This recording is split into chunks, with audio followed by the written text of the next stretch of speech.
जमलेल्या माझ्या सर्व पदाधिकारी बांधवांनो आणि भगिनींनो,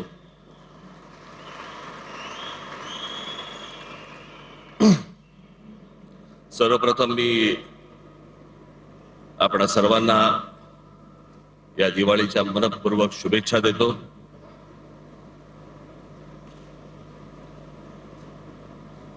बरोबर दिवाळीच्या जरा मध्यात आज तसं काही नव्हतं,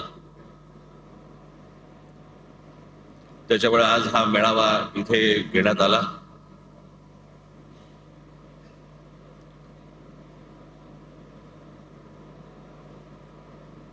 हा जरा तातडीचा मेळावा, हा तुम्हाला सर्वांना बोलून घेण्याचा कारण, अरे आवाज मागचा बंद होईल का रे? माझं मलाच ऐकू येतंय। मागचा काय स्पीकर वगैरे बंद करता येईल का?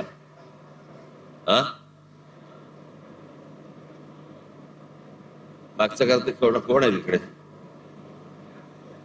केला? तुम्हाला येतं ना ऐकू?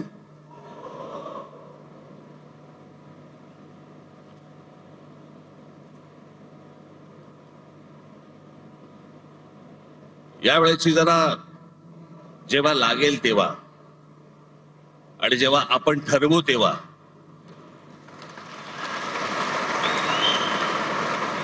निवडणूक लागेल,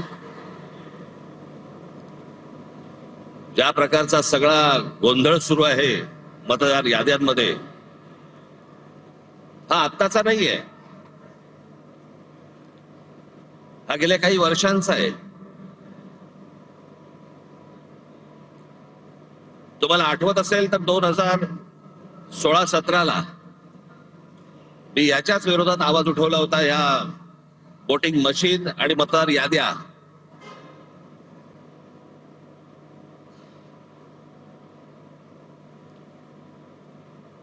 त्यावेळेला आपल्या MIG क्लब मध्ये तिकडे पत्रकार परिषद पण झाली होती, सगळ्या पक्षाचे सगळे लोक पण तिकडे आले होते, पण त्यातल्या अनेकांना मी काय बोलतोय याचं गांभीर्यच नाही समजलं।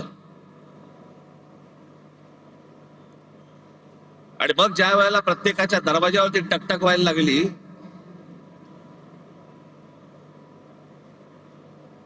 त्यावेळेला कळून चुकलं की काय प्रकार सुरू आहेत ते निवडणुकीचे।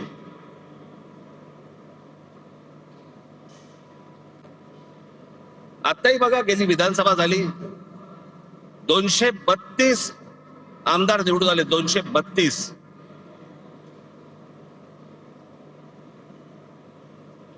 232 आमदार, एवढे प्रचंड यश मिळाल्यानंतर देखील महाराष्ट्रामध्ये सन्नाटा होता। कुठे विजय मिरवणुका नाहीत, कुठे जल्लोष नाही, काही नाही, सन्नाटा। म्हणजे मतदार तर अवाक झालेच होते, निवडून आलेले पण अवाक झाले होते। निवडून आलेल्या लोकांनाही समजेना कसा निवडून आलो।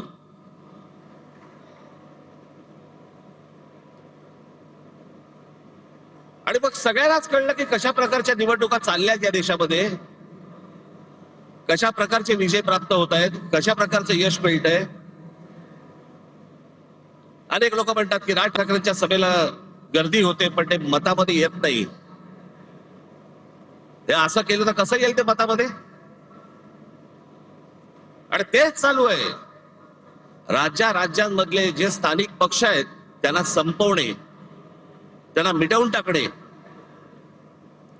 आणि अशा मतदार याद्या तयार करायच्या, सगळी माणसं घुसवायची। मला तर आता कळलंय,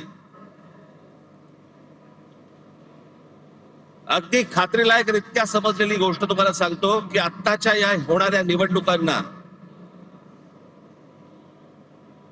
त्यांनी 1 जुलैला यादी बंद करून टाकली। त्याच्या अगोदर काही काम, म्हणजे विधानसभेच्या होतेच, विधानसभेला तर होतेच भरलेले, त्याच्यानंतर जवळपास 96 लाख खोटे मतदार महाराष्ट्राच्या यादीत भरलेत। मुंबईमध्ये असेच 8-8.5 लाख, 10 लाख, ठाण्यामध्ये असेच 8-8.5 लाख, पुण्यामध्ये भरलेत, नाशिकमध्ये भरले, प्रत्येक शहरांमध्ये, प्रत्येक गावागावामध्ये भरलेले आहेत।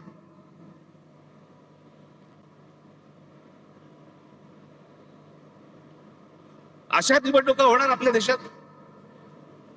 मग कशासाठी प्रचार करायचा, कशासाठी उमेदवार भरायच्या, कशासाठी निवडणुका लढायच्या, कशासाठी पैसे खर्च करायचे, कशासाठी मतदारांनी रांगेमध्ये उभं राहायचं आणि मतदान करायचं.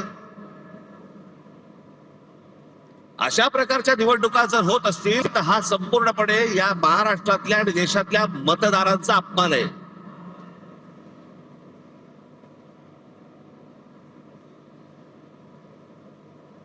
तुम्ही मत द्या नाही तर नका देऊ. मॅच फिक्सिंग झालेलं आहे, मॅच सेट आहे.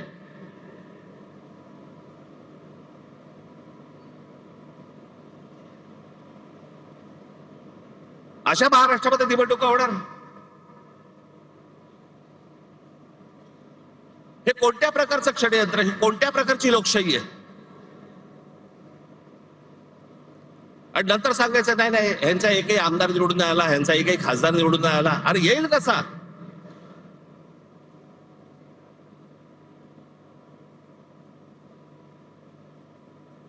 जर मतदार याद्यांमध्ये तुमची गणितच जर समजा सगळी सेट करून ठेवणार असाल, तुम्ही मतदान करा नाही तर नका करू. रिझल्ट अगोदर ठरलेला आहे.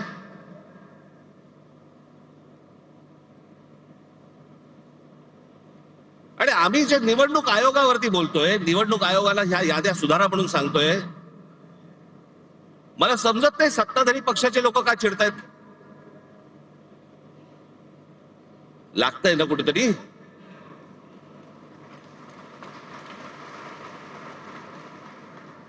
आम्ही निवडणूक आयोगाला प्रश्न विचारले की सत्ताधारी उत्तर देतात. तुम्हाला कोण विचारलं.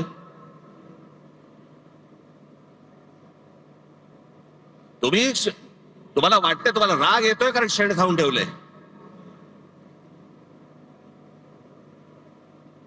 सगळ्यांना माहितीये, महाराष्ट्रातल्या अगदी गल्ली गल्लीमध्ये सगळ्यांना माहितीये की ही सत्ता कशी आली, ती कशा प्रकारची सत्ता आणली जात आहेत, कशा प्रकारचं राजकारण सुरू आहे.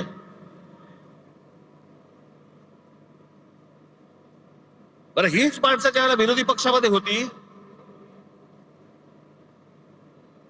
त्यावेळेला आता जे मी बोलतोय तेच गोष्ट बोलत होते. सत्तेमध्ये ज्यावेळेला वेगळे असतात आणि ही आता सत्तेतले ज्यावेळेला विरोधी पक्षामध्ये होते त्यावेळेला काय बोलले. माझ्याकडे एक नरेंद्र मोदींचं माझ्याकडे एक भाषण आहे आसाम मधलं. त्याच्या भाषणाची शेवटची जी 10 सेकंद 15 सेकंद आहेत ना, ते नीट ऐका. लावा.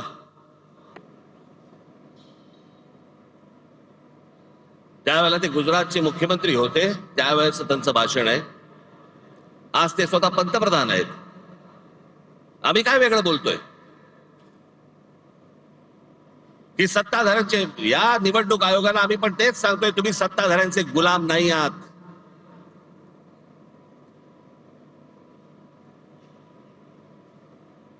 नरेंद्र मोदीजी त्यावेळेला म्हणत होते की तुम्ही सत्ताधाऱ्यांचे गुलाम नाही आहात. आम्ही आज तेच म्हणतोय.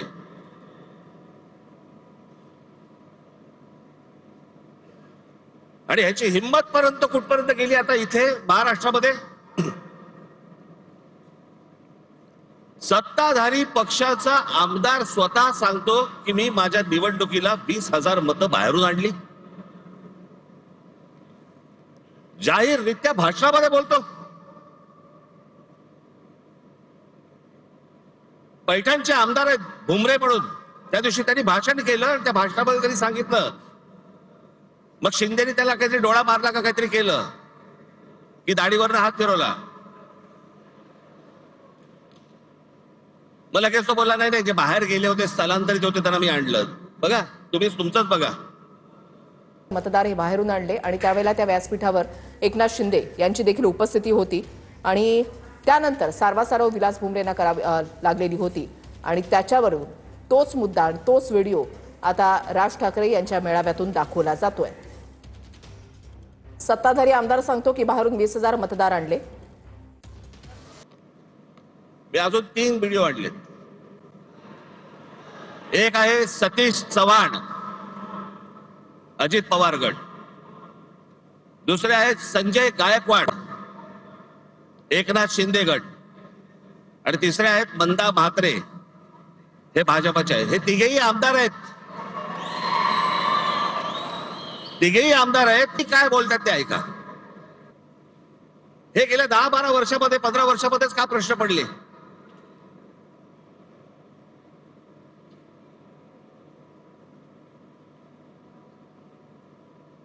जी लोक आपले भाबडेपणाने मतदान करतायत, सकाळपासून उन्हातानामध्ये रांगेमध्ये उभे राहतायत, त्यांच्या मताला जर काही किंमत नसेल आणि अशाच प्रकारे जर समजा तुम्हाला आकडेवारी जुळवून जर समजा सत्ता मिळवायची असेल, कशासाठी निवडणुका करायच्यात.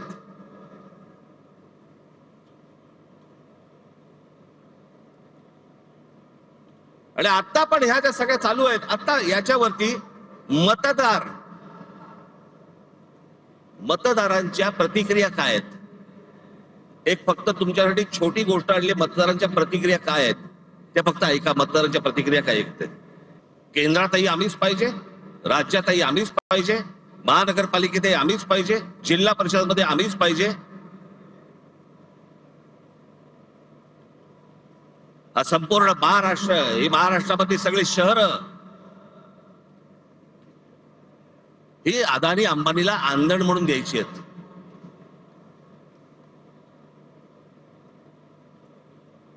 मी मागे तुम्हाला सांगितलं होतं, त्या आपल्या मीरा भाईंदरच्या माझ्या सभेमध्ये मी सांगितलं होतं की काय चालू आहे आता यांचं.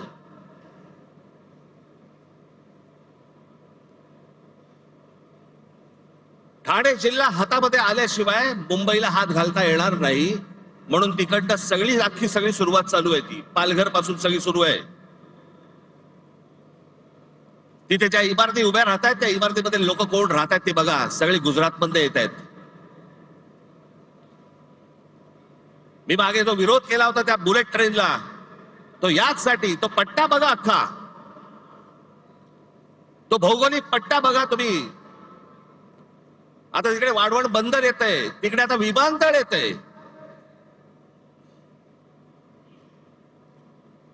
इथे एक विमानतळ आता नवीन आलं, आता वाढवणला तिकडे करतायत एक विमानतळ. कोणासाठी, कशासाठी. मला यांचा कळलेला जो प्लान आहे ना, आज हे 100% सगळे सांगणार आहेत नाही म्हणून. असं होणार नाही, आम्ही होऊ देणार नाही, करणार नाही वगैरे सगळे सत्ताधारी सांगतील, पण याचा प्लान काय तो लक्षात ठेवा.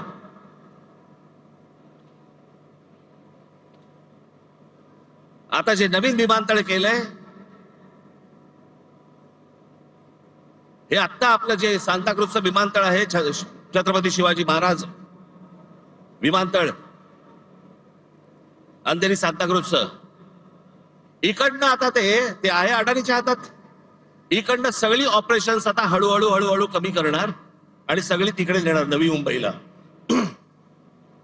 इकडचा सगळा कार्गो काढणार आणि तो वाढवणला नेणार.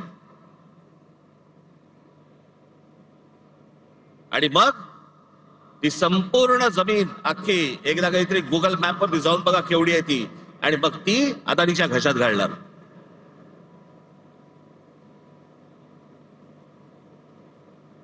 जेवढा जेवढा म्हणून तुमचं अस्तित्व आहे सगळे हे मिटवायला येत आहेत.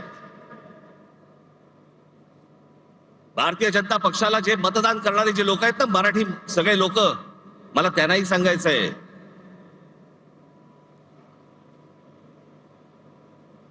हा अदानी अंबानीचा ह्या सर्व लोकांचा ज्यावेळेला गुजरातचा वरवंटा ज्यावेळेला महाराष्ट्रावरती फिरेल ना, त्यावेळेला ते तुम्हाला बघणार नाहीये. तुम्हाला पण त्या वरवंट्याखाली मराठी म्हणूनच घेणार.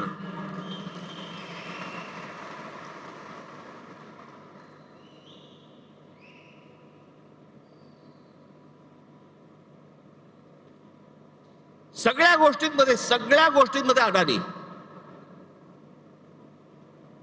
शस्त्र बनवायचे आहेत अदानी, बीज बनवायचे अदानी, टनेल बनवायचंय अदानी, रस्ता बनवायचा आहे अदानी, सगळं अदानी. आता तिकडे ठाण्यामधली एक जागा आहे, हे संपूर्ण हे तुमचं संजय गांधी राष्ट्रीय उद्यान, नॅशनल पार्क, या नॅशनल पार्क मधली एक जागा बघितली. तिकडे आता जंगल तोडणार आतलं, हा सगळा भाग येतो तो ठाणे जिल्ह्यामध्ये येतो, आणि तिकडे अदानीला पॉवर प्रोजेक्ट काढायचंय. त्याच्यामध्ये तिकडचे सगळे आता आदिवासी बिदिवासी सगळे जे लोक आहेत त्यांना हटवणार, तिकडे जंगल तोड करणार आणि पॉवर प्रोजेक्ट टाकणार.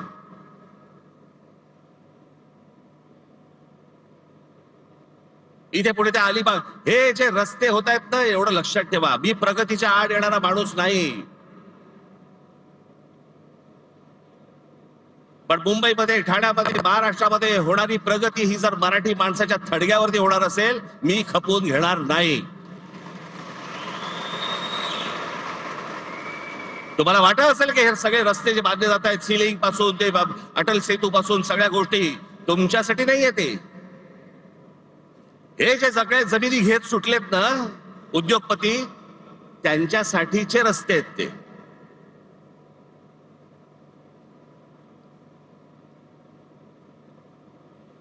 सगळ्या गोष्टींमध्ये हात घाला. नजर पडेल ते पाहिजे मला. जिथे नजर पडेल हे मला पाहिजे, हे मला पाहिजे, हे मला पाहिजे.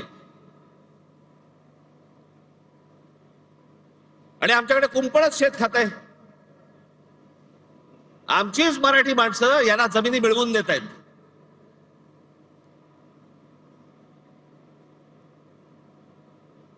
आमचे मराठी माणसं काही दलाल म्हणून यांच्यासाठी कामं करतायत.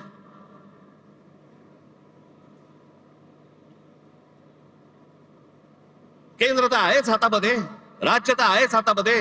उद्या जिल्हा परिषदा आणि महानगरपालिका जर समजा हातामध्ये आल्या, रानच मोकळं.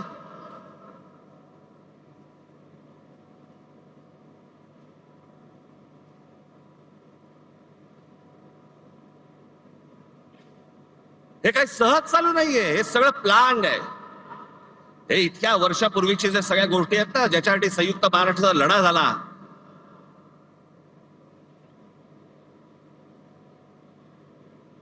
ही गुजरातला मुंबई हवी होती आणि महाराष्ट्राला मुंबई देऊ नका असं म्हणणारे पहिले कोण होते? वाईट याच गोष्टीचं वाटतं की ज्यांच्याकडे आम्ही आजपर्यंत आदराने पाहत आलो, आम्ही त्यांनी सांगावं की मुंबई महाराष्ट्राला मिळणार नाही म्हणून. आणि ते होते, पहिले होते वल्लभभाई पटेल. तुमचा विश्वास बसणार नाही. आचार्य यात्रांची पुस्तकं वाचा, तुम्हाला समजेल, सगळ्या गोष्टी समजतील. इतिहाला पहिला विरोध कोणी केला होता?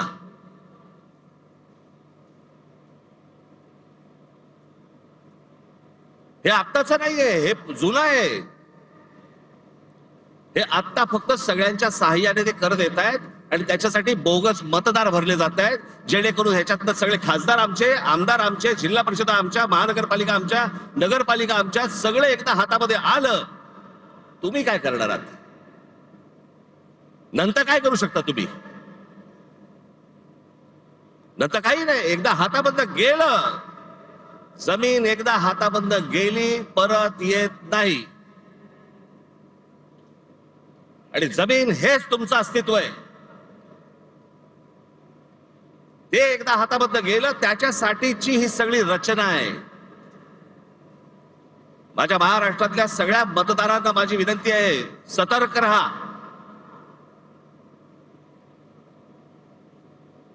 आणि म्हणून मी तुम्हाला आज सर्व यादी प्रमुखांना इथे जे मी बोलवलंय, सगळ्या गोष्टी टप्प्याटप्प्याने होणार, बरोबर होणार.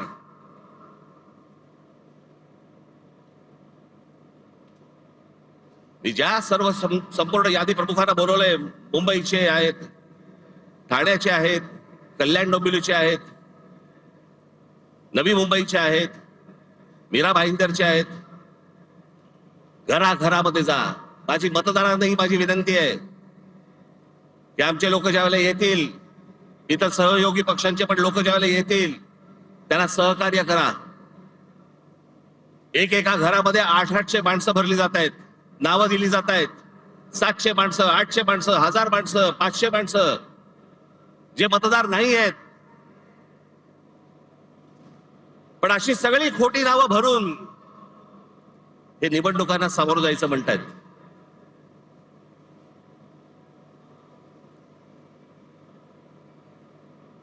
हे ज्या निवडणुका घ्यायचं म्हणतायत ना, हे जोपर्यंत ही मतदार यादी पूर्णपणे स्वच्छ होत नाही, सर्व राजकीय पक्षांचं समाधान जोपर्यंत होत नाही तोपर्यंत या महाराष्ट्रामध्ये निवडणुका घेऊनच दाखवा.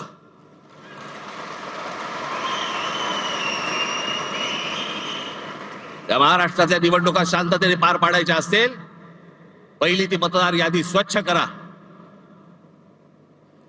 जो मतदार आहे त्याचा आदर करा. जो खरा मतदार आहे त्याला मतदान करू द्यात.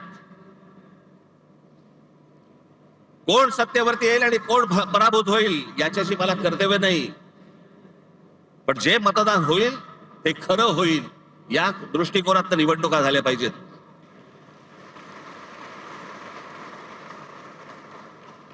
त्याच्यामुळे आता सर्व माझ्या यादी प्रमुख जे आहेत, माझे शाखाध्यक्ष आहेत, उपशाखाध्यक्ष आहेत, माझे गटाध्यक्ष आहेत, यादी प्रमुख आहेत, प्रत्येक ठिकाणी कोण कोण राहत आहेत, किती किती माणसं राहत आहेत, कोण कोण मतदार आहेत तपासायला सुरुवात करा.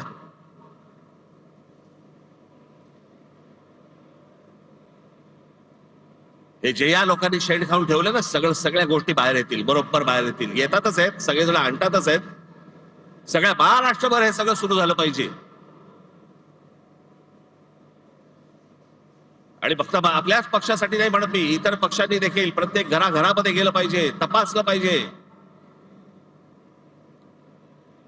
आणि निवडणूक आयोगाला आमचं सांगणं आहे की हे जोपर्यंत स्वच्छ होत नाही तोपर्यंत निवडणुका तुम्ही घेऊ नका. महाराष्ट्रामध्ये निवडणुका घेऊ नका. आधीच 5 वर्ष झाली आहेत त्या सगळ्या निवडणुका होऊन. अजून 1 वर्ष गेलं तरी चालेल, पण निवडणुका त्याच्याशिवाय होता कामा नयेत या महाराष्ट्रात. याची जी सगळी घाई सुरू आहे ना, ती घाई याच्यासाठी सुरू आहे कारण ह्यांनी सगळं जमवलेलं आहे गणित.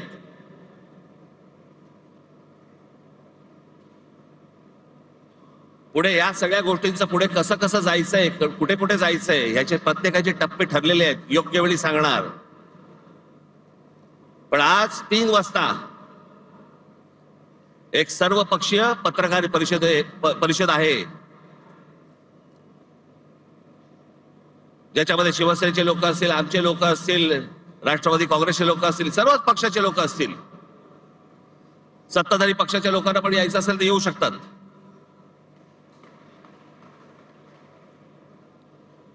आणि पुढचा कार्यक्रम काय आहे हे आज 3 वाजता तुम्हाला सांगण्यात येईल. त्याची प्रतीक्षा करा आणि तयारीला लागा.